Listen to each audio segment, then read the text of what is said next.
Thank you all for coming this afternoon and attending this first conversation on women and Action for New Directions discussion. Today is February 10th. I want to thank the Independent Media Center for always being available. Brian Dolliner, who is here.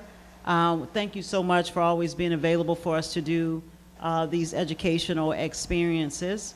I also want to acknowledge any elected officials that are in the room or those who are hoping to be elected in this room. We want to acknowledge you. Alderman Ammons is here in the front. We thank him for attending and always supporting. And I see John Ebo is here, who is running for 13th Congressional District. We thank him for being here. Anyone else that I don't see, please let me know that you're here as well. So I appreciate all of the work that you all are trying to do. So we have set up a few things that are a little different than what we normally do. So I wanted to do a little preliminary things before we get into our discussion this afternoon. We made a little white easel board right there with a paper on it called announcement boards. If you have announcements, other organizational activities that you want people to know about, we appreciate it if you would put it on the white easel board right there. There's a piece of tape on the side of the brown board that will allow you to stick it up there so that we will have all the announcements. We will take that sheet with us so that I can put it in my newsletter announcement that then will go out to other people that may not have attended, so that we can at least help to spread the word about what you have going on. So please consider putting any announcements that you may have on the white sheet of paper there. We also want to explain that we have a note card system. All of these fantastic interns that work in the state representative office, would you all please just raise your hand so I don't have to go through roll call? Thank you all. So first of all, thank them for working in the office. They do a whole lot of work, but one of their jobs tonight is to make sure that you all have if you have questions at the end, we have about 20 minutes we've built in for the audience to submit questions to our panelists. And we've asked you to do that on question card form. So the interns will bring you a card. If you have a question you'd like to submit to the panelists, we will bring you a card for that purpose. Because we only have a certain amount of time and the topic is so huge, I have 20 questions we won't get to. So I want to make sure that we can at least walk away with enough information to make next steps. So we have interns that have note cards. If you simply raise your hand at any point, they will bring one to you so that we can ask questions of these wonderful folks that have agreed to join us for the conversation today. Why are we here? We are here because I attended a WAN conference last December in Washington, D.C. And it was my second time attending WAN. WAN is an organization that empowers women to be agents of change to reduce violence and militarization, support nuclear disarmament, and redirect excessive Pentagon spending to unmet needs in our domestic needs as well as in our environmental needs. That is what WAN has been doing probably longer than I have been alive on this planet. There have been women before me who knew that we needed to respond to the call for us to turn back the hands of time when it comes to nuclear war and increased difficulties in the world towards peace. So, like clockwork, the Trump administration, his approval ratings at all-time lows, President Donald Trump managed to rattle the sabers and utter disgust to threaten nuclear war towards that Democratic Republic of Korea again, manufacturing another foreign crisis to attract political supporters and draw attention away from his own recent legislative failures. North Korea, he says, and this is his quote, not mine, North Korea best not make any more threats to the United States, he said. Mr. Trump unloaded this statement to reporters at a White House interview. Quote, they will be met with fire and fury like the world has never seen. The North Korean President Kim Jong-un has been very much threatening himself beyond normal statements. And as I said, he says, they will be met with fire and fury, and frankly, power, the likes of which this world has never seen before, end quote. North Korea responded hours later, threatening to strike the U.S. territory of Guam in the Western Pacific. Guam is the home of 163,000 U.S. citizens, as well as several major U.S. military bases. A statement issued by the North Korean state media said to Mr. Trump, quote, "Sound dialogue is not possible with such a guy bereft of reason, and only absolute force can work on him," end quote. We are here this afternoon because history will ask us a question. What did we do when tensions rose and reemerged in the U.S.-Korean battle? How did we respond to those tensions between two nations that believe the only solution is to threaten the end of an entire people's existence? We are here today because all people have a role in peace, especially women. We've seen historic women's marches take place all over this country. And I believe that our voices need to be louder in relationship to this pending threat.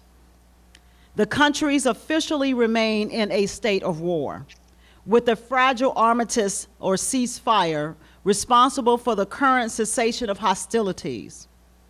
The U.S. troops all over the country. There are U.S. troops all over the continent in South Korea.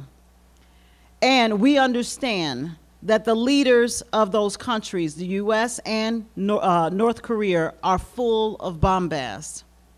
What do we do? And how do we continue to push for diplomacy in this situation? My experience in D.C. last year really weighed on me heavily to begin to understand what is really at stake. And I know that there are many, many problems that we have in our country. We have violence in our cities.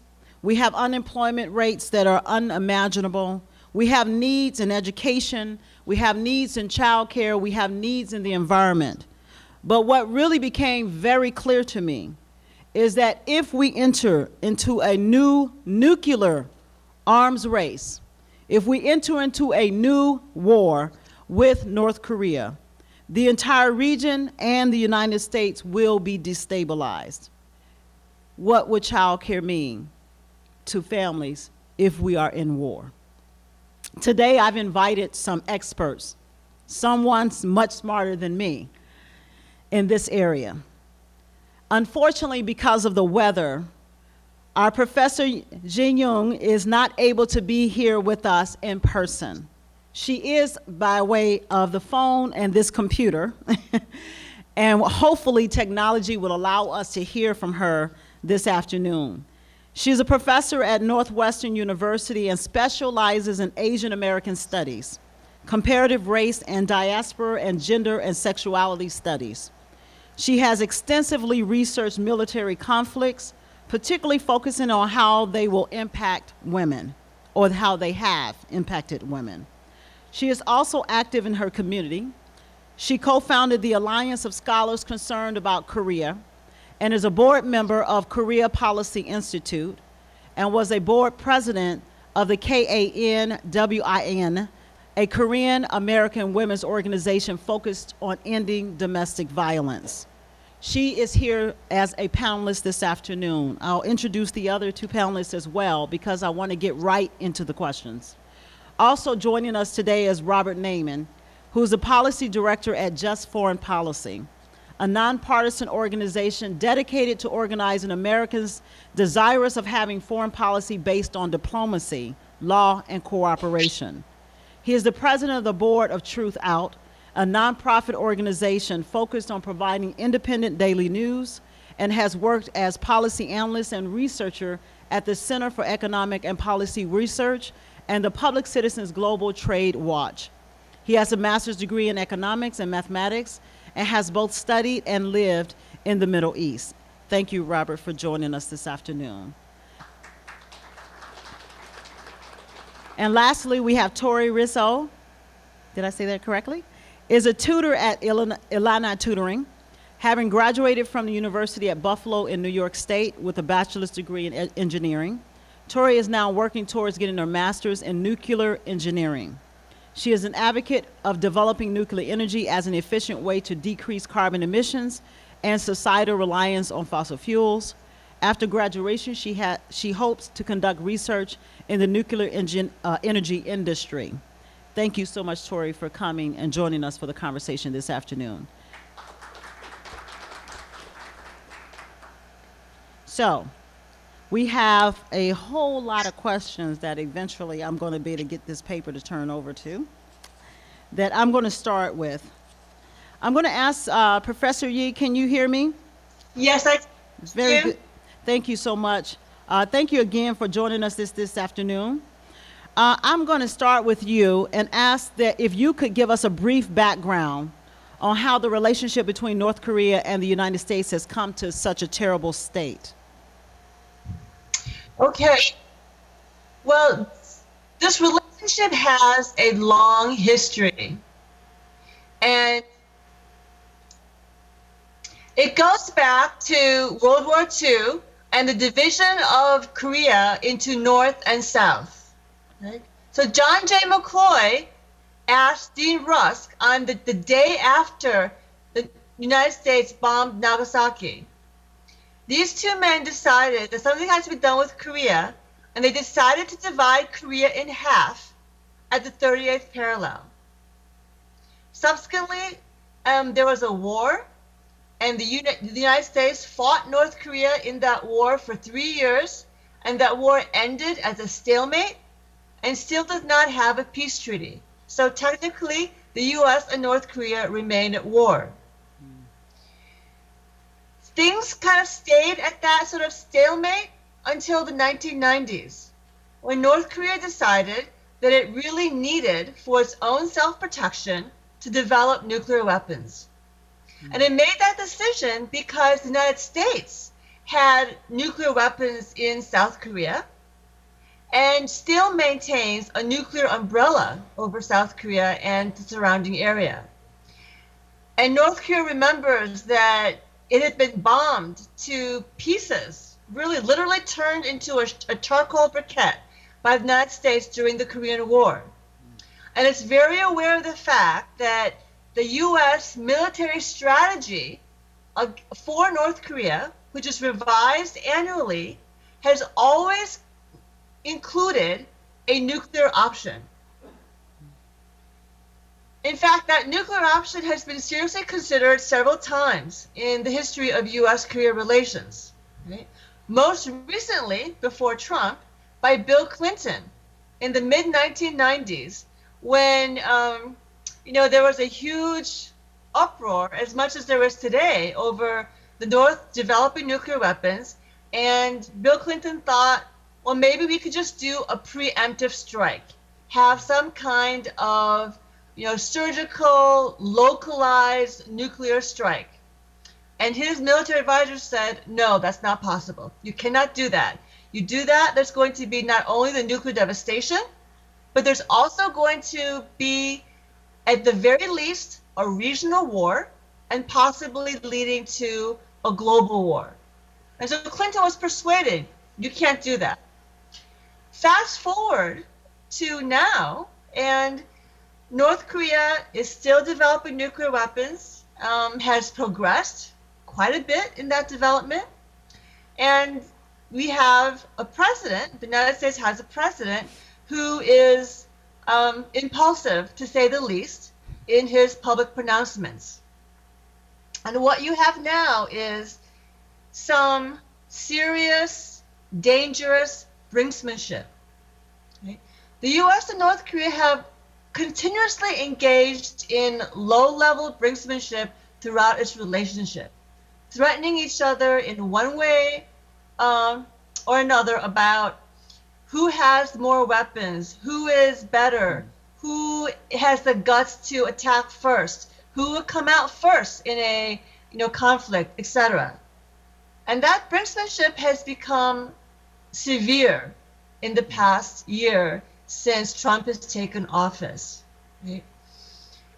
Now, political scientists will tell you that brinksmanship is the art of manipulating the fear of war in order to get what you want in a new kind of stalemate, right? To move from one stalemate to a different stalemate, preferably a stalemate more beneficial to you. Brinksmanship depends on there being rational actors who are willing to behave as if they are irrational in order to get the other side to blink first.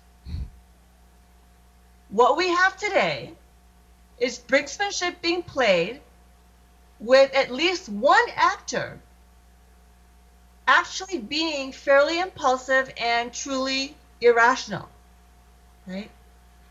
A few years ago, we would have predicted that that one actor would have been North Korea.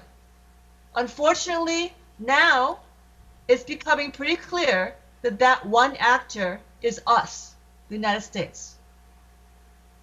So let me interrupt right there. I appreciate the contexting of this because it's such a big topic. Most of us, and I began to, as I interviewed you on my radio program, I began to really study the not only the 3-year war, but I studied why I didn't know much about it too. Right. This was part of my issue, is I don't know what nuclear energy is. So I'm going to pass it to Tory and ask her to give us an understanding of what nuclear energy is. And then I'm going to pass it to Robert and ask Robert, what is the goal? Why are we having this nuclear arms race? And so let's get an understanding, Tory, of what is nuclear energy. Is it good? Is it bad? And why do we need it? So, I'll let you adjust this, Stuart. Check, check, check. Okay. So I'll first ask the audience, what do you think of when you hear of nuclear energy? Quite often, people associate it also with nuclear weapons. And in fact, when you go through the science of it all, they are very, very different. So I'll go through some of the myths around nuclear energy as a forms of energy production and how that might differ from nuclear weapons technology. So the first myth, nuclear energy for commercial production kills people. Well, we only have about one incident in history, and you may all be aware of Chernobyl, that has actually killed people through a nuclear accident at a power plant. Now, a little backstory and detail on this. The Chernobyl accident was what is called a Generation 2 reactor. In the United States, there are no Generation 2 reactors. There are only Generation 3 reactors. And what caused the explosion at Chernobyl was actually a chemical explosion. It was not nuclear in nature. And it was through human nature that this actually came to fruition. The main difference between the Chernobyl plant and US technology is that they did not have what's called a containment building. So typically in US reactors, it is required that you have this building that surrounds the energy generation. So in the event that the reactor itself is breached, you have that containment of another external layer to contain any radiation or other hazardous material that could be released.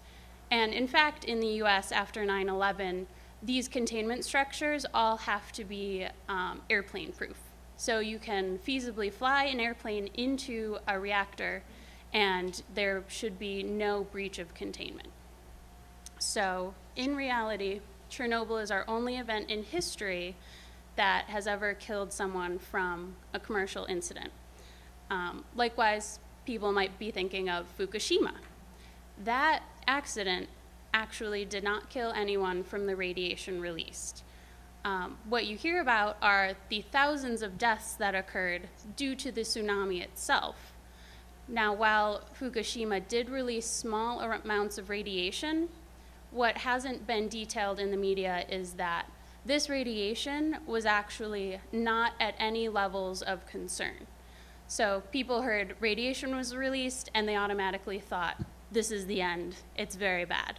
In fact, that's not the case if you do a little digging. So let me ask you a question, Tory. What is the difference between what we know of on Hiroshima and Nagasaki nuclear bomb and what we know of as Clinton Power Plant 30 miles from here? So the main difference is the proportion of the elements that you involve to create these reactions. So in a power plant, we use uranium, and there's a specific type of uranium called U-235. It's an isotope for those of you that are chemically inclined. And this is the material that is called radioactive. It is an active material. And so we mine our uranium from the ground and we enrich it or concentrate it so that it is up to 5% of this active material. And then we put it in the reactor, let it do its thing, produce the energy, and we can pull it out at the end of about a 1.5 to 2 year fuel cycle. So this uranium, while radioactive, is nowhere near what we need to produce weapons technology. In weapons technology, you typically use larger amounts of plutonium and larger amounts of this active uranium. So what you need to do to create a weapon is to get, above 90% of these more radioactive materials, and these in fact do not exist in the amounts necessary. It is a very complicated and expensively costly project to actually obtain these materials, and that's why for some aspects nuclear weapons technology is actually pretty difficult to come by in order to get these nuclear explosive materials for the weapons. So let me ask Robert, we've seen this in our small understanding of nuclear war. We only saw the United States in the Japanese war of dropping the bombs in Hiroshima and Nagasaki. And so we have this vision, but we don't have the understanding of what's behind this, the policy behind it. Can you help us understand why do we have this arms race going on? Well, that's a big question. I think, first of all, the reason that we have nuclear weapons is because we can, in the sense that if you look at it from the point of view of the Pentagon, the default position is if it's possible to have a weapon, then we should have it. And certainly if anybody else has it, we should have it. Even if nobody else has it, we should still have it. And the reason that we got them in the first place was because, or at least substantially because, American nuclear physicists thought the Nazis would get them. That's why they pushed President Roosevelt originally to have a nuclear weapons development program. But once that train was set in motion, it didn't stop once it became clear that the Nazis actually weren't getting nuclear weapons. And as we all know, Truman went ahead and used nuclear weapons in Japan against a country that didn't have nuclear weapons. For reasons that, have been subject of a great deal of historical debate. I'm sympathetic to people who question whether that was really necessary to end the war and whether it wasn't really more about the coming Cold War with the Soviet Union. But in any event, the situation that we have today is that there are 5 legal nuclear weapon states under the Nuclear Non-Proliferation Treaty: United States, Russia, China, France, and Britain. And these countries are supposed to be, under the NPT, working towards getting rid of their nuclear weapons. That's part of a bargain with the non-weapon states in the NPT. Other countries agree not to acquire nuclear weapons or try to acquire nuclear weapons. The nuclear weapons powers agree not to threaten the non-nuclear weapons states with nuclear weapons, and also agree to work towards getting rid of their nuclear weapons. Obviously, the nuclear weapon states have not kept their side of the bargain. They make some gestures in that direction. They don't do that. And that is a cause of the weakness of the NPT on the other side. The non-nuclear weapon states can see that the United States the other nuclear weapons powers are not complying with their side of the bargain, and that undermines the non-proliferation aspect of the NPT. There have been, for some years, many people arguing that, including establishment people like George Shultz, former Republican Secretary of State, that the U.S. should get on a path of ridding the world of nuclear weapons, and there's a campaign around this called Global Zero. We're obviously moving in the opposite direction right now. Even under President Obama, the U.S. government agreed to, far from really being on a path to get rid of its nuclear weapons, to modernize its nuclear weapons. So that costs us a lot of money that we could be spending on other things, and it's also destabilizing because it encourages other countries that have nuclear weapons to modernize theirs and that don't have them to get there. I think there are, despite the fact that we're far away from the path that we should be on, there are some intermediate steps that we could be trying to take to reduce the harm and get on a less dangerous path. One is the United States should formally pledge not to be the first to use nuclear weapons, which is not now the case, and should be the case. So the United States could forswear the first use of nuclear weapons. Second, and complementary to that, the United States could get rid of the nuclear weapons that it has that are first strike nuclear weapons. So we have this thing called the triad: land-based, sea-based, plane-based, air-based. And arguably the most dangerous from a first strike point of view is the land-based, because we have these missiles in silos. The Russians know where they are, the Chinese know where they are. If there were a nuclear exchange, certainly those things are targeted because of this sort of use it or lose it phenomenon. Those are first strike weapons. You can't scramble the weapons in the silos. So we should get rid of those first, the land-based weapons. And we wouldn't be any less safe, arguably we'd be more safe. We'd still have the nuclear weapons in the planes and the submarines. And I think the main reason we don't do that is inertia and corporate pork and parochial interests that want to keep these military bases open, and the Pentagon contractors that benefit from keeping those bases open and keeping that production going. That's something that we should do. It's also the case, clearly, as we see in the Koreas and elsewhere, that the possession of nuclear weapons is part of the U.S. strategic doctrine. We see this again in the nuclear posture review that just came out, which has moved in an even more extreme direction, but which was already implicit in pre-Trump U.S. strategic thinking. There was a push under the Obama administration to get the U.S. to formally abandon first strike capacity. That was ultimately rejected by President Obama.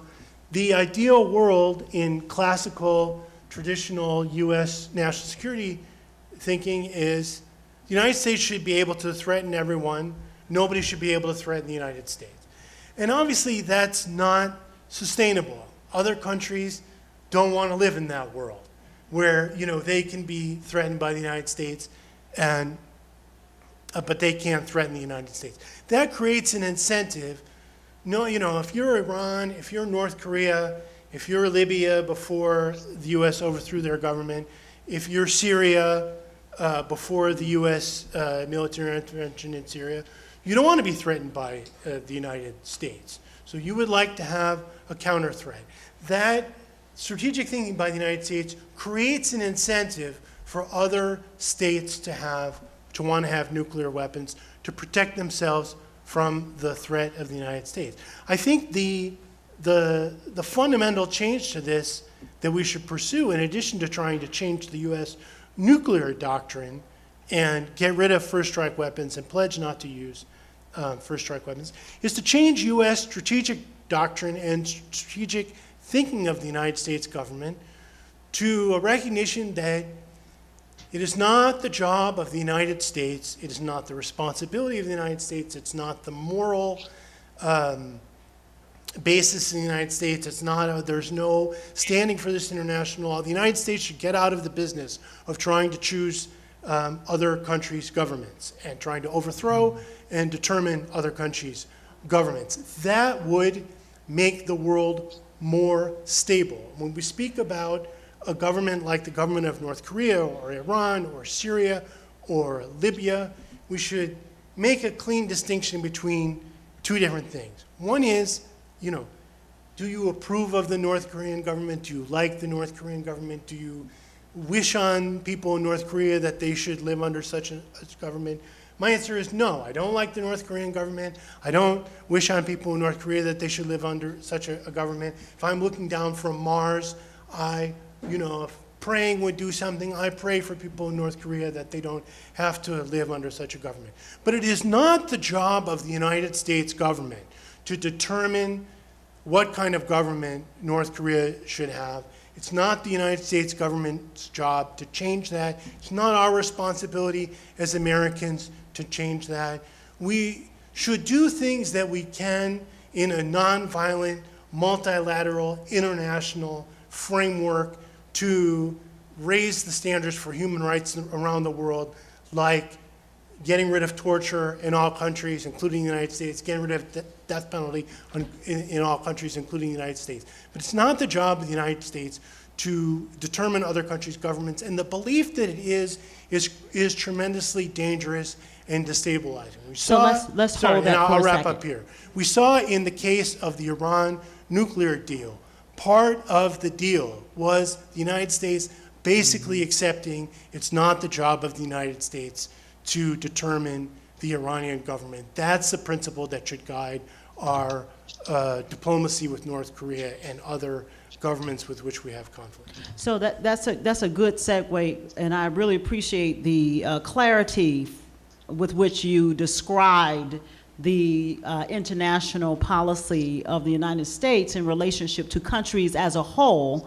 We have a few lessons I think Professor Yee could share with us about the peace negotiations that ultimately happened with President Carter in North Korea in the first incident that we averted. Can you hear us, Professor? Yes, I can, and that's right.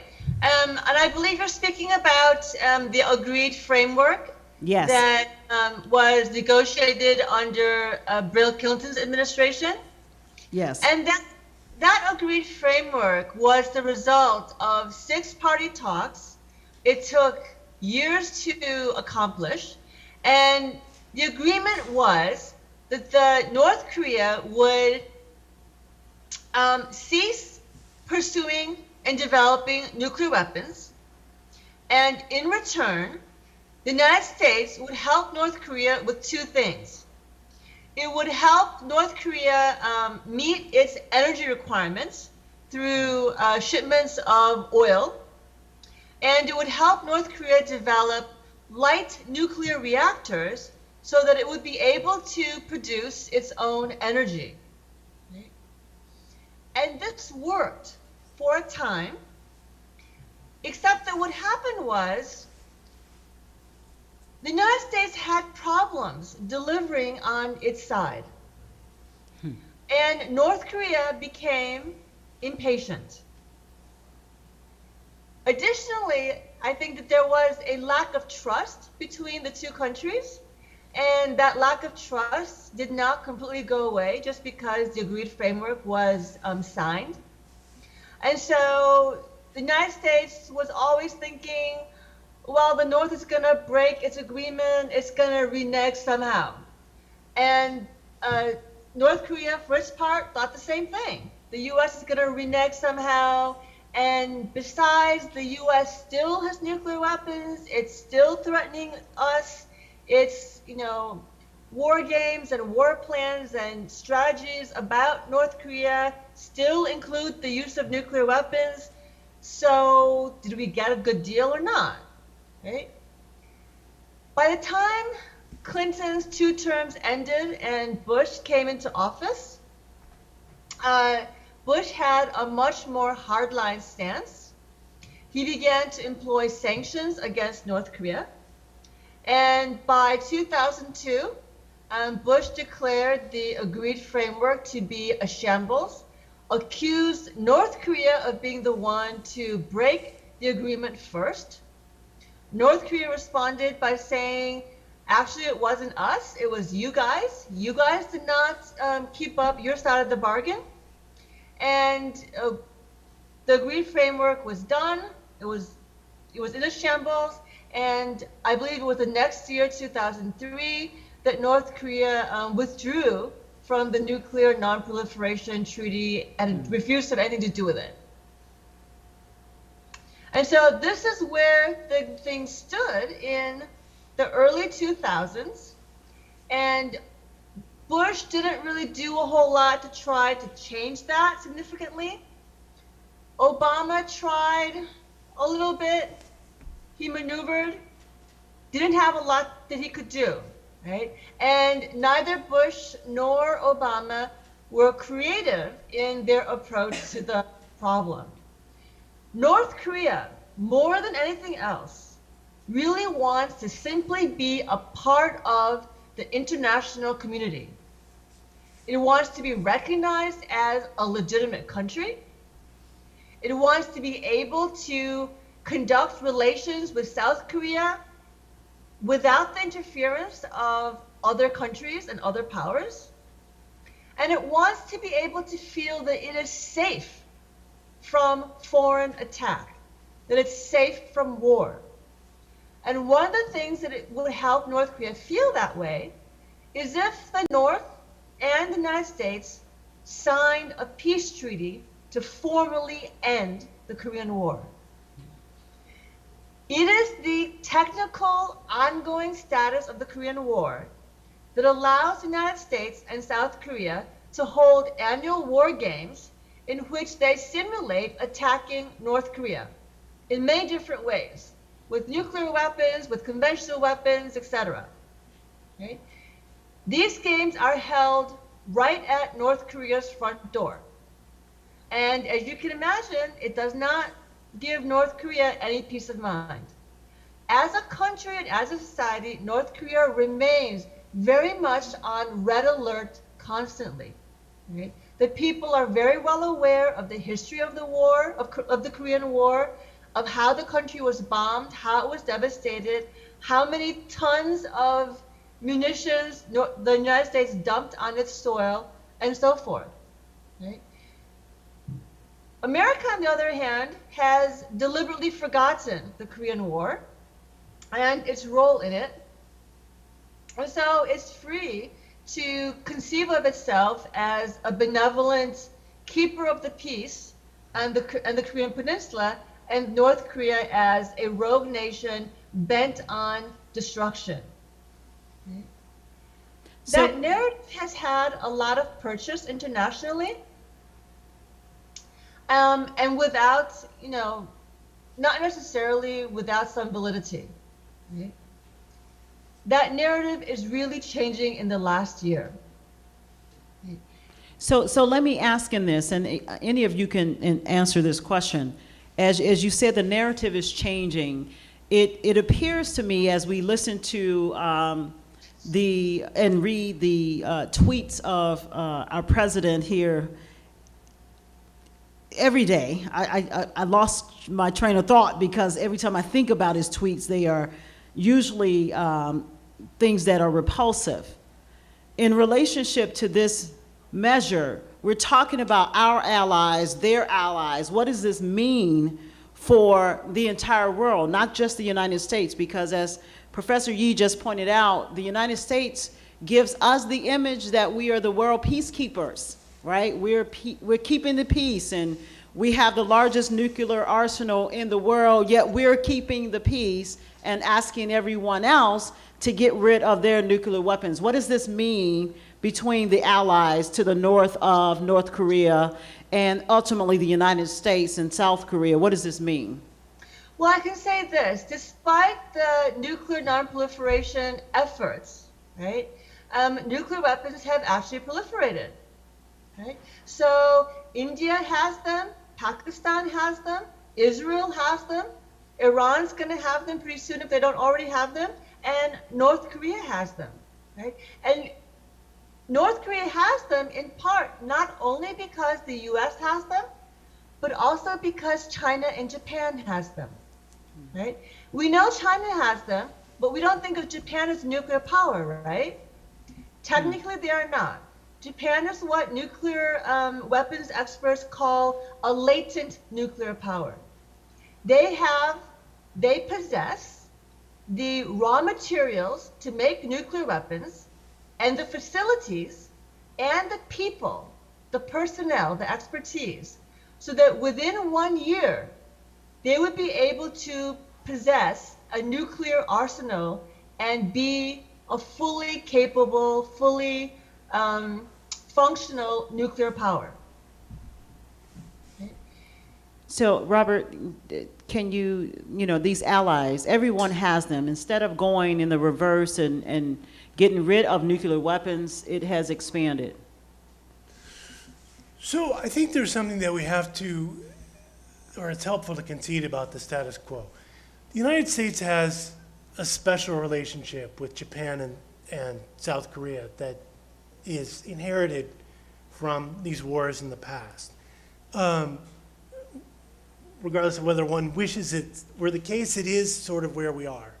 And so you can't totally understand the US policy without understanding the obligations that the United States has undertaken to Japan and South Korea as part of that arrangement. The Japanese government, South Korean government, understandably feel threatened by North Korea, and the United States is responsible for that. And trying to understand US policy, I didn't vote for Trump, I don't support Trump, I will never vote for Trump, but I think Trump's tweets don't equal what the United States government is actually doing necessarily. And if you look at the diplomacy that has started a little bit with the Olympics between North Korea and South Korea, the United States has supported that. If you look at the details, the United States has supported that. So to a certain extent, Trump is pretending to be a little bit crazier than he is. The actual US policy is more pragmatic than the posturing would indicate. Is it for distraction purposes? Why tweet out some innocent? There's a couple things. There's a couple things. First of all, I think every president, Democratic or Republican, takes into account the fact, the politics of, it looks good for me if I'm striding the world as a tough guy, okay. Even as they're also looking at the consequences of what they're doing for U.S. foreign policy. Secondly, there is a widespread belief in Washington, I don't share this belief, but it is widespread, it's not just Trump, that the North Koreans have to feel pressure in order to get to the negotiating table. The Japanese foreign minister, for example, has recently said, he doesn't agree with the military force part, but he agrees with the sanctions part. Said the sanctions are working, they're putting pressure on North Korea. That's why North Korea is being somewhat more flexible.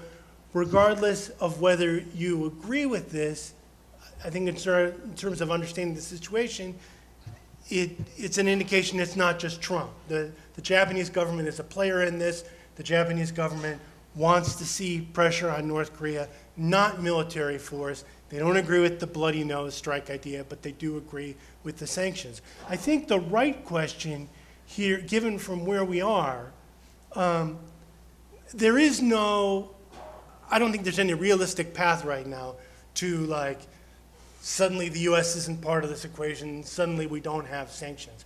I think the right question to answer, as it was in a similar junction with the with the question of Iran. At a certain point, we were already in with the pressure and the sanctions. There was no way that the sanctions would be lifted. The right question was, what's the realistic way out of this?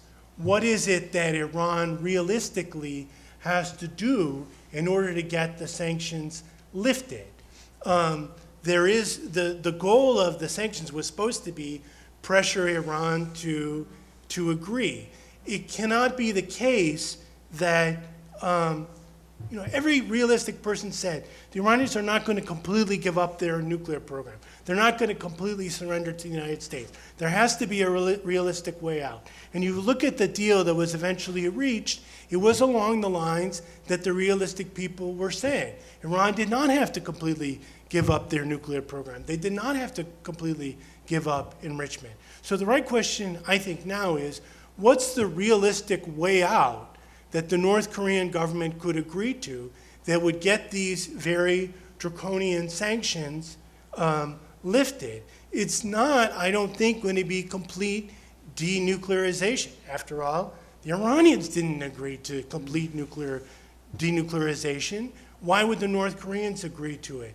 The thing that Japan has of being a near nuclear power, that's essentially what Iran got out of the agreement, that they didn't have to give up their enrichment, they didn't have to give up their nuclear scientists.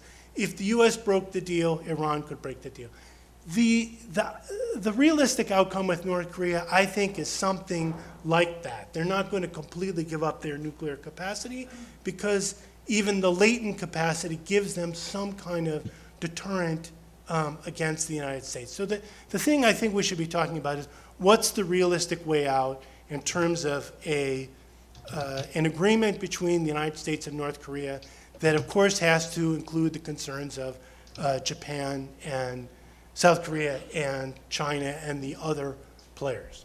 I mean, is there truly a realistic way out currently being discussed by the cooler heads in Washington, D.C.? That's the question. Can our communities really afford any other answer to this? Is there a way, Professor, you can weigh in, or Tory, you can weigh in, is there a way? Is there a way out that, in many cases, the United States has been buffered from the effects of war on our soil outside of the Civil War, right? And some Spanish-American war and, our historical wars on this side of the globe. But, North Korea is saying, if you aggress us, we can reach you now, right? So is there a way out? Is there a way that the United States citizens should be pushing this forward? Well, I'll speak to the fact that, as we all can probably realize, nuclear war is bad for everyone. No one wants to fire that first shot, and that's sort of the devil's advocate side of this argument, is having the weapons deters others from attacking us. But, as was mentioned before, it also makes other countries without nuclear capabilities feel pressured to build up their arsenals. So it's a very complicated issue, but I find a little comfort in the fact that no one wants to fire that first shot. The devastation would be too utterly horrible. Professor, would you like to, is there a way out for us in the United States? We are the leaders of the world according to everything that you read. Will our leadership lead us to a peace agreement with North Korea? We need to talk to Korea, right? There can be a way out if we talk. Right? And the problem is that we're not going to talk to North Korea, apparently, until North Korea first does something for us, right? That's not a proper way, really. It's not a realistic way to get into a conversation. We need to just say, okay, let's come to the table, let's talk about things, right? And that talking can be behind the scenes, informal talking, right? That then leads to some kind of formal talks. And I think we also need to be willing to actually sign a Korean War peace agreement, Right? Without that peace agreement, the mechanisms for structuring a peaceful relationship with North Korea do not exist. Is there, I only have one other question. We happen to be sitting in the building called the Independent Media Center, Urbana-Champaign Independent Media Center, which has been extremely helpful in putting out messages on these kind of topics, certainly for longer than I have been in Champaign-Urbana. But it also happens to be a fallout shelter in the basement. The building is marked as a nuclear shelter. What happens in our communities where people don't even realize, A, that there's a potential true threat of nuclear war, and how do communities respond to this? How many of us have received any kind of notice from any governmental entity saying, what do we do in the event? I.e., we saw what happened in Hawaii, right? What do we do in the event of a true threat on U.S. soil? What do we do? I don't believe in civil defense with respect to nuclear war. I think it's a fraud. It was a fraud in the 1950s. Duck and cover was a fraud. It actually was part of the professor talked about this idea of rational actors behaving as if they're irrational. The idea that there is some scenario where we have a nuclear war and we emerge from it okay is a fraud. And so I would refuse to participate in that. And I don't believe that the United States government is insane. I don't believe that Trump is insane, and I don't believe that the North Korean government is insane. I don't believe that there will be a nuclear war as a result of direct deliberate choice made by any government, the United States or North Korea. There is a danger of accidental nuclear war, and there are things that we could do to reduce that, like get rid of first strike capacity. Get rid of nuclear weapons completely, but a very good first step would be to get rid of first strike capacity. But I think it would be irresponsible. What's an accidental nuclear war? Well, accidental in the sense that, first of all, a missile could be discharged by mistake. There have been like we saw in Hawaii. Incidents. Well, that was an alert that happened by mistake. Mm-hmm. But there was an incident. There have been incidents where it seemed like a nuclear weapon got close to getting discharged by mistake due to an accident. There certainly have been false alarms. There was the Cuban Missile Crisis, where the Kennedy's advisors said that they thought that the risk of nuclear confrontation was 50-50. That's, of course, totally unacceptable. And even Kennedy's people afterwards said, let's not do that again. That's not acceptable to take the world to the brink of nuclear war. So we shouldn't have that kind of brinksmanship. We shouldn't have those kind of weapons. We shouldn't have that kind of brinksmanship. But I think that the idea of trying to prepare for a nuclear war is immoral, because I think it's a fraud, and anything that would encourage leaders to think, well, maybe we should do this, is a fraud. In fact, even now, it's been reported in the press, there's been this tension between Trump and the Pentagon, where Trump asked the Pentagon, give me options for a bloody nose strike on North Korea. And the Pentagon so far apparently has refused, because they're just like, we're not going to give you an option for something that we see as totally unacceptable. Even without the nuclear weapons, North Korea has all these conventional weapons trained on Seoul and trained on U.S. soldiers stationed just south of the DMZ. It's for sure tens of thousands of human beings, American and South Korea, will die in the immediate aftermath of a U.S. military confrontation with North Korea, never mind nuclear weapons. That's a totally unacceptable scenario. We should absolutely reject any conversation that starts from the the basis of that. Even Steve Bannon, in his exit interview with the American Prospect, with Kushner, said, that's ridiculous. That's not happening. That's totally unacceptable. Tell me how we're not talking immediately about tens of thousands of American and South Korean dead. So we just shouldn't even tolerate any discussion that starts from that premise, that we're going to have a war with, a nuclear war with anybody, or a war, any kind of war with North Korea in any circumstances. The civil defense that we should be talking about is how to push our government to more realistic diplomacy to diffuse this confrontation. So I will definitely, A little more on that. and I'm gonna ask Tory and then Professor Yu to jump into just a little small portion of this, and then we're gonna go to the audience questions that I hope Michelle is gathering there. But you know, women have engaged around this issue for a long time. Women have engaged around the peace option for a long time. I would love to hear your perspective on what women can do going forward, because truly there is no real option for nuclear war. If that happens, that is destructive for the entire world and the globe. What is it that we can do as women to engage around the need for peace as the solution? Yeah, so I want to go back to what Bob was saying for a minute. I do agree that the likelihood of any intentional nuclear war is pretty out of the question, and likely why people haven't been receiving, you know, messages and warnings and what to do in the event of an accident or an intentional war strike.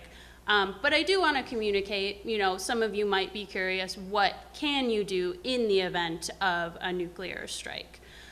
So in the immediate area of a nuclear strike, most things are decimated. And we're talking a kilometer radius up to multiple kilometers radius. But if you're outside of that area, what you're worried about then is the nuclear fallout or the radiation that persists after the fact.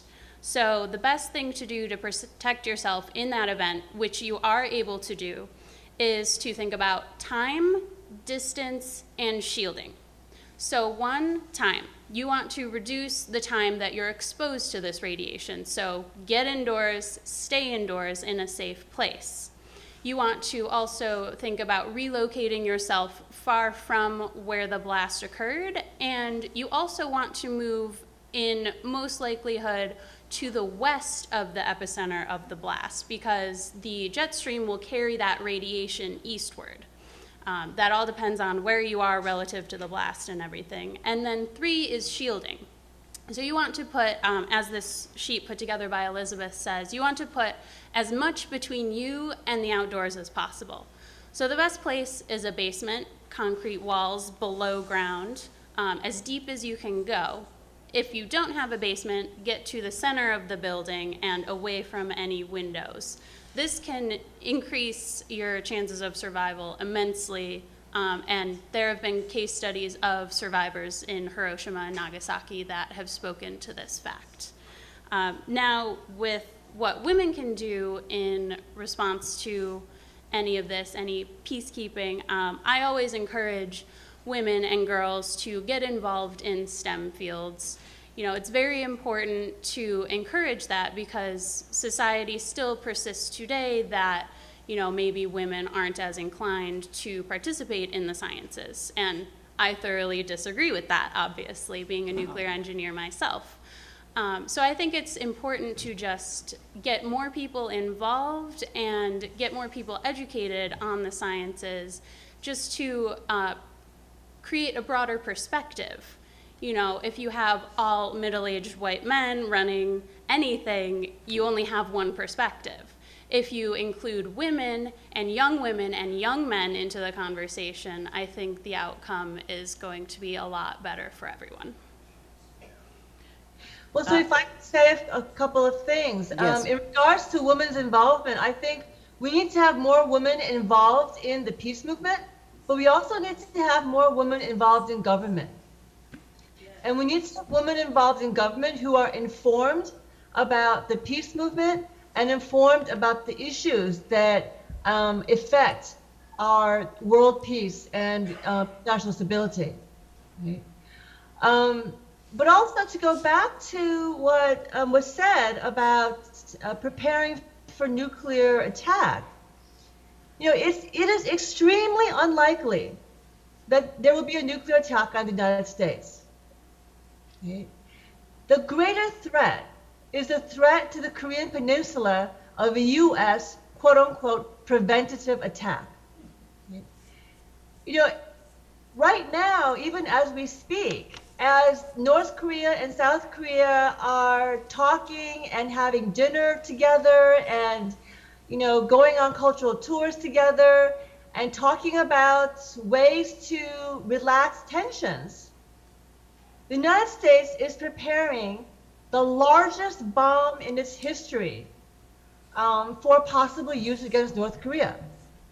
This is a conventional weapons bomb called the GBU-57. It is 30,000 pounds of ammunition. It is so heavy, it can only be carried by one kind of fighter plane. And that kind of fighter plane is in position near the Korean Peninsula, and that bomb has been deemed ready to go, ready for battlefield use, right? And so even though the Pentagon has told the president that, we cannot really give you a list of, shot in the nose options, at the same time, it has also prepared this bomb. Okay?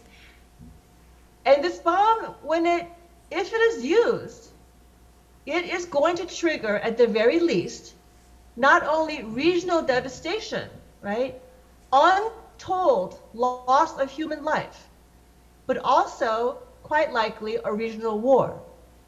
If the U.S. bombs North Korea, China is not going to twiddle its thumbs. South Korea is not going to twiddle its thumbs. Neither will North Korea. Japan is going to be forced to take some kind of action. Russia is right there. It's going to do something. Okay? So we are not talking about the U.S. can do a quick surgical strike and intimidate North Korea with, a show of force and kill some North Koreans and take out a North Korean, nuclear station, and that's going to be it. It's going to end up being a prolonged, messy, bloody, genocidal conflict. And it's going to be on us. Professor Yu, before we're going to just ask you one additional question. The role of women organizations across the DMZ, I think I saw a short documentary of the women who gathered to walk across the demilitarization zone. Can you talk about that a little bit? Yes, that was a movement that was begun by Korean American activist Christine An, who lives in Hawaii. And she gathered together, she reached out to numerous women activists and to numerous sectors of the existing peace movement. And she formed a coalition of feminist activists and peace activists, and they secured the permission to go to North Korea, tour North Korea, meet North Korean women and North Korean women who are particularly interested in peace, and they walked across the DMZ from north to south.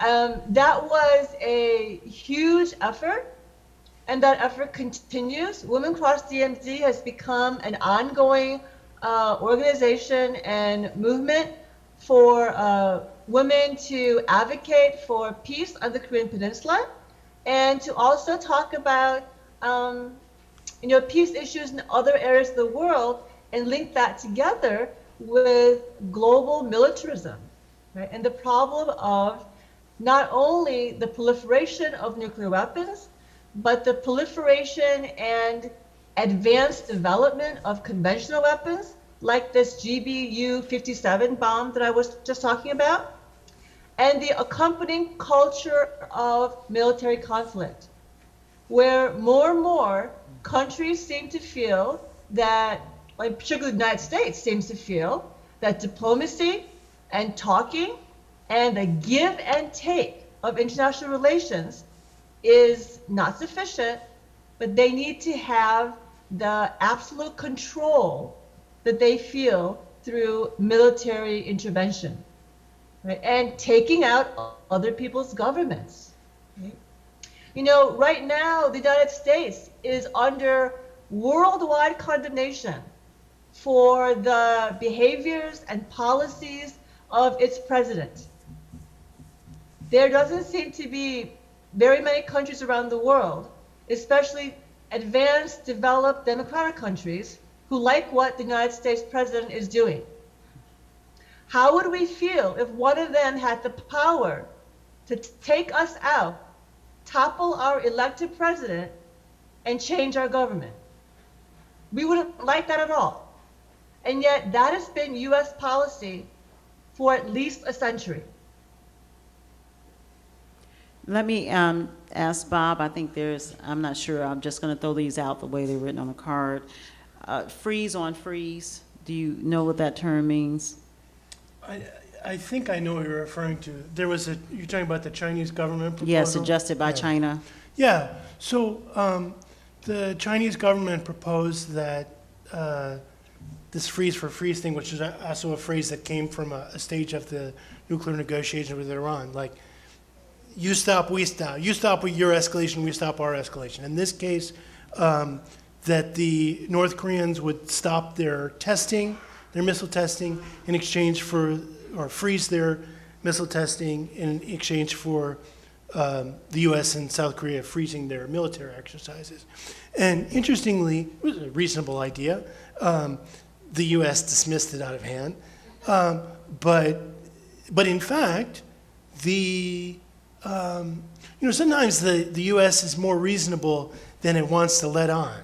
In fact, they did agree to postpone to a postponement of the testing during the Olympics. So they wouldn't agree to the Chinese government proposal, but they did actually agree that we don't actually have to go forward the testing with the exercise exactly on the schedule.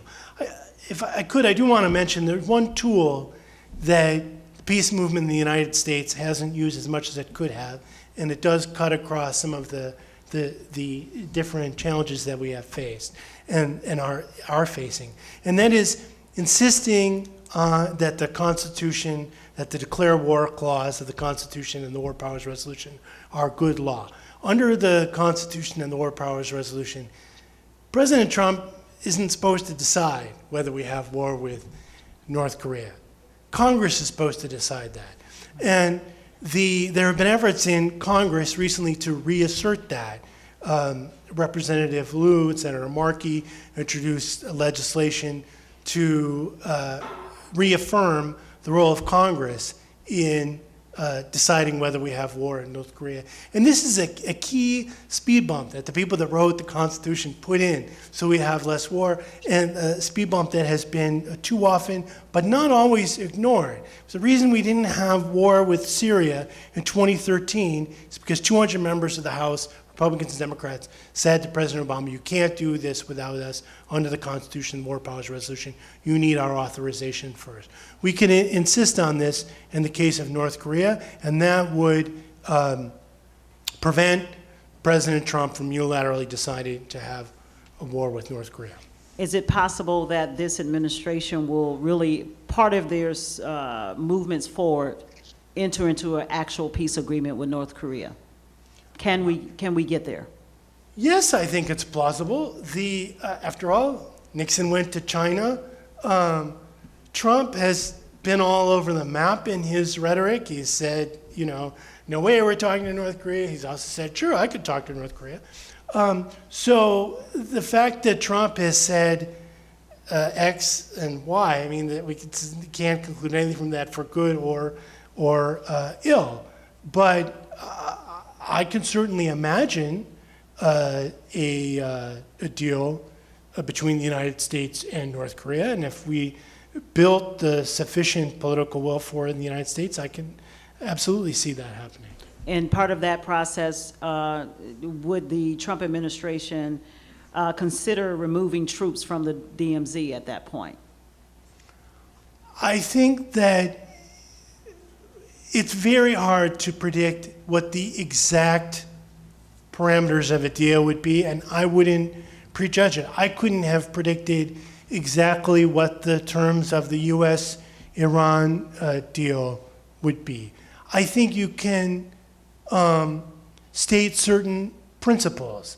I think the North Korean government would have to believe that the United States is giving up on the goal of regime change in North Korea. I think that one way or another, as it did in the case of Iran, I think one way or another that has to be part of the agreement. The North Korean government has to believe that the United States is no longer threatening them with regime change. There's a question about the long-term impact, environmental impact of creating nuclear energy.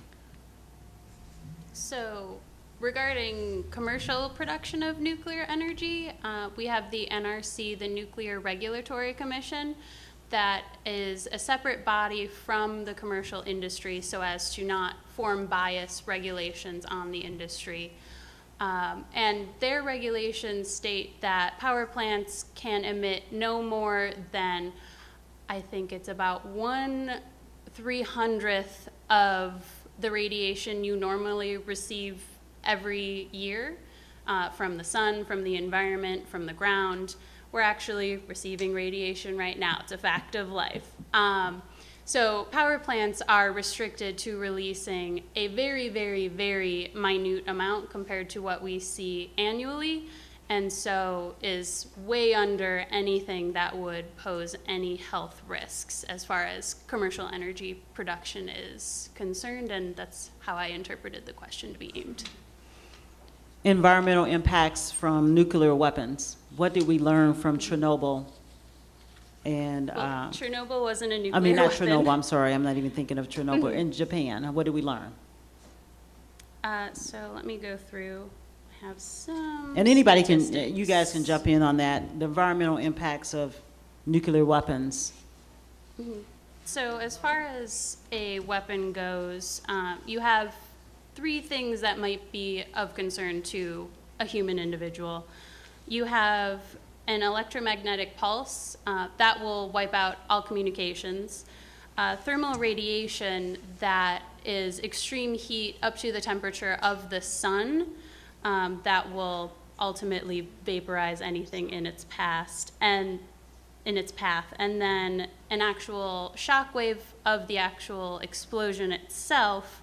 And then, as I mentioned before, the fallout. So when you have this weapon go off, it will pick up a lot of material from the ground, particularly if it's in close enough contact with the ground. So this is what actually creates more fallout, is when dirt and other dust particles are picked up and they actually transport the radiation. So of course the radiation is a concern, and the particles drawn up into the air can potentially block out the sun, like people might be aware of the Icelandic volcano a number of years back that actually created a measurable drop in average temperature of the world due to all of the ash in the atmosphere. So a similar occurrence could happen from nuclear weapons. There have been a lot of worst case scenarios, wars between us and Russia, or a local Middle East conflict with nuclear weapons that could feasibly produce average temperature drops of about 1 to 2 degrees, that's Celsius, so about 3 to 4 Fahrenheit, which is actually quite significant. It doesn't sound like a lot when you hear, oh, just a couple degrees, but that's in your average annual temperature.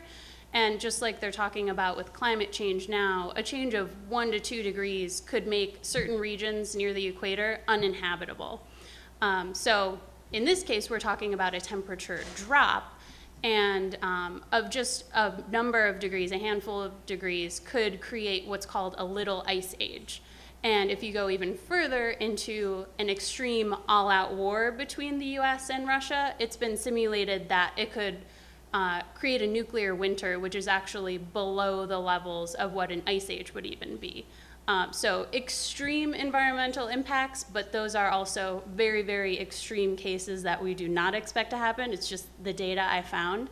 But from a single strike, I would expect, certain effects like the volcano eruption, minimal drop in average temperatures, so minimal lasting effects from the global average. And Professor, you, or if you want to chime in on environmental, or I will move to Elizabeth, who's helped us organize today. Go ahead. Professor? Yes, go ahead. Okay, thank you. With that, I'm going to ask Elizabeth Seropoulos. I was trying to work on that. To come forward and join me here. We have organized this to start a beginning conversation. I don't purport to be an expert in nuclear war, nuclear weapons, or other countries' arsenals under any circumstances at all. I am simply a person that's extremely concerned about what is taking place on the national and international stage, and I am so new to the policies that the United States are taking around this issue that I thought we should start with some conversation. And Elizabeth came forth and said, I'm interested in the conversation as well, and therefore we're here today. So I'm going to ask Elizabeth if you would come and talk about why we've done this here. And before I forget, I invite anyone to come up to me after and ask questions. I have a lot of technical details I didn't get to share, and I think part of the problem is educating. You don't want unfounded fear on such an event. You want to be able to realize what to expect. All right. Oh. Thank you. Is this good? Okay. All right. So what I had prepared to say was largely already spoken on. So rather than repeat what our experts have already talked about, I want to talk a little bit more about an example of how women have come together and organized in the past and brought about real change, especially when it comes to the threat of nuclear war. So the threat of nuclear war, as we have heard today, is serious, and worrying about an intentional nuclear war might not be realistic, but an accidental nuclear war, or really any type of war, is a very real threat right now. The devastation that such an attack would have on us, on our health, on our economy, on life as we know it today can't be underestimated. And so it's very easy to walk out of here feeling depressed and, well, great, what's the point? Why even bother? Because if it's gonna happen, we're all gonna die. So why bother? And I want to remind all of us that the situation isn't hopeless at all. In fact, we have a great opportunity right now to change the direction that our country and our world is going in. We have a responsibility to ourselves, our children, our neighbors, and our planet to do everything we can to prevent a nuclear attack from happening. And so solving this problem will involve diplomacy, which we've talked about quite a bit today. And the other important piece of this problem-solving puzzle is women. And women, yes, women. And what have women done in the past?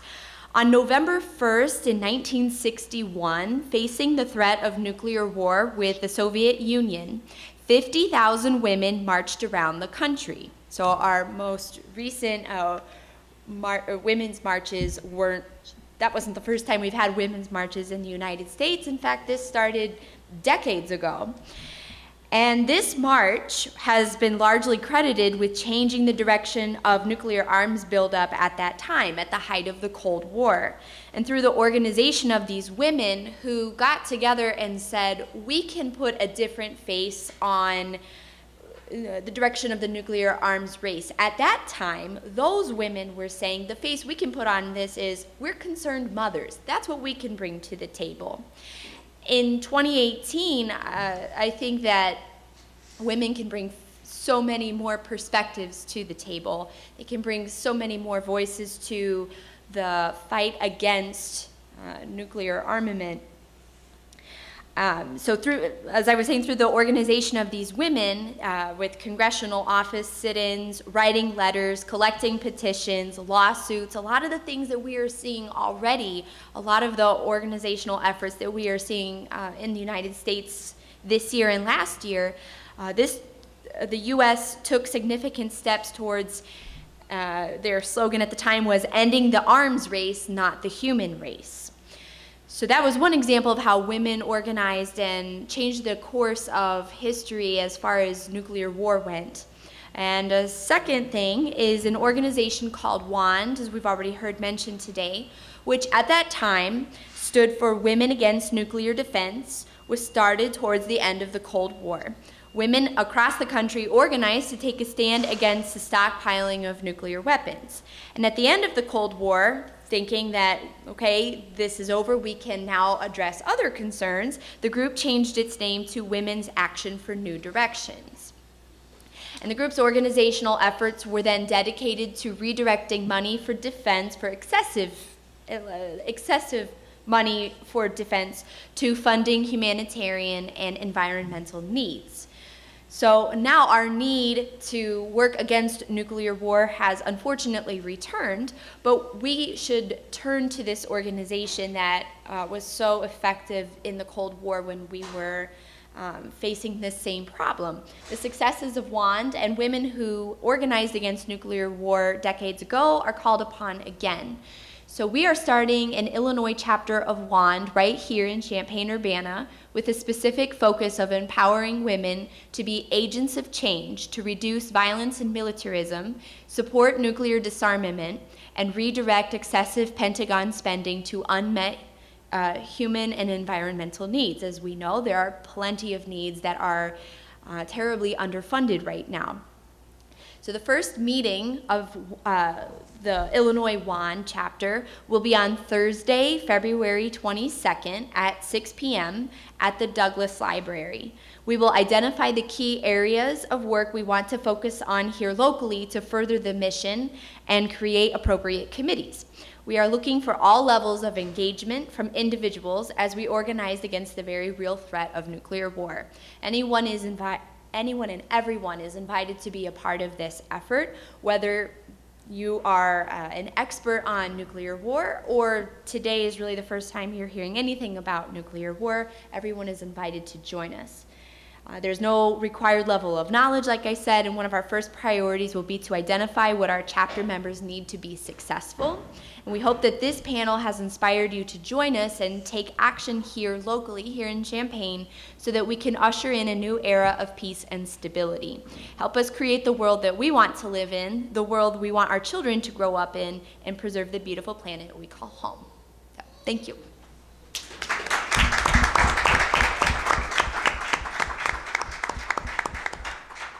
Thank you, Elizabeth, and thank you for all of the time and effort that meetings that we've had to try to think about this topic and figure out how we can breach the subject for people who are not engaging around this at all, and this is not our everyday reality. We want to solve this problem with diplomacy. I think that's the message. We want to solve this problem with diplomacy.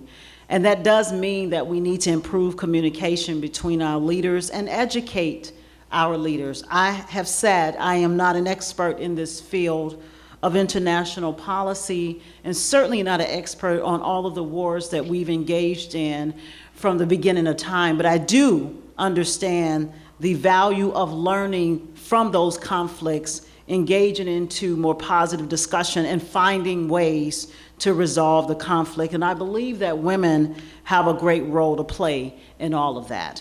And so I am a student now of Robert Naiman and all of those who are experts in this audience who want to help us launch a WAND chapter here and to engage around this concept of ending the perpetual wars that we have experienced on this planet.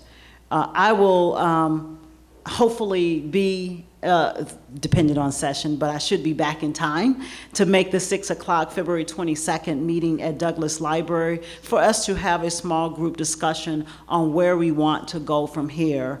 We hope to have at some point Christine Ahn, who is from Hawaii, but she does travel in the United States, speaking all over the country to come and talk to us about the work of women in not only in WAN, but across the country on trying to come to a peaceful solution around the current North Korea and United States conflict that may emerge. We hope that we will get a Congress that will enact, as Robert has said, its due authority to make sure that we are not engaging in war without the act of Congress, and not at the hand of any one individual, regardless to who that one individual might be. So I hope that we will, this is just the tip of the iceberg of a larger conversation and larger activities around it, and I hope that you will consider engaging with us in a positive way. Let me just say in closing, because I want you to talk to Robert or to Tory. Unfortunately, Professor Ewan did not make it here with us today, and hopefully the weather will allow us to bring her another time. But the options here for the United States is only really one. We only have one option, and that's simply a negotiation towards peace. Anything less than that, as Robert has said today, would mean 25 million people who live in the metropolitan South Korean area would likely be killed. 28,000 US troops would be in danger of losing their lives across that border. And we have to urge Congress and the congressional delegates and those who want to go to Congress to take this up as a serious issue, to begin to address it and to make sure that it becomes policy for this world, and that we seek peace as the ultimate true solution to this and move for de-escalation. So we are establishing an Illinois chapter of WAN. We have not done this before, so any critiques out there, if it's not positive, keep it to yourself, because we have every intention on being a positive force for peace. And so thank you so much, Elizabeth. To all of my interns, Michelle Jett, who's somewhere around here, thank you very much. Let's give it up for them, because they work very hard. To my husband, Aaron Ammons, who is so supportive of everything every idea that I come up with, and to my children who are here, 2 of them at least, and grandchildren and son-in-law to be, they're here. Thank you all so much for allowing me to do all of these things in your Saturday schedules. And to all of you who decided to come out this afternoon just to hear a little bit of what we had to say, we appreciate you giving us a few hours of your time, and hope that you'll consider seeing us on the 22nd at Douglas Library. We will post it on my Facebook and all of the announcements that we do to try to keep people informed. We will post that there for you, and hope you'll join the conversation. I also want just to announce that we're having our 2nd annual Summit of Hope. The Summit of Hope is for returning citizens, people who have come out of the institutions in the state of Illinois, and trying to help them get on a positive path and provide resource material information for them. It will be March 13th, 8 a.m. to 1 p.m. at Parkland College. And so the Summit of Hope is a resource fair for community members who've recently been released, who are on parole or probation, to help provide them with the supportive services they need to positively re-enter our community. And so we will have about 80 social service agencies involved in that. That will be present at Parkland College for the Summit of Hope. And so if you know of anyone who may need some support and services, please, you can direct them certainly to our Facebook pages, to my office directly, or you certainly can send us an email for that information. We will have it available for you. And just finally, we will continue to try to bring topics that maybe should be talked about but aren't talked about to our community, and to engage people. We are actively working right now on the first task force meeting for the Muhammad Aquifer Task Force. We had a leak with People's Gas in Muhammad, and we're working on that as well. We will make sure all of these are posted for you if you're interested in what we're trying to do, so that you would have the information. Thank you again. Thank you, Professor, for joining us by phone today, and hopefully we can have you in person at an upcoming event. Thank you so much for joining us, and thank you, Robert and Tory, for sharing your expertise on this topic. We look forward to engaging in further events. Thank you so much.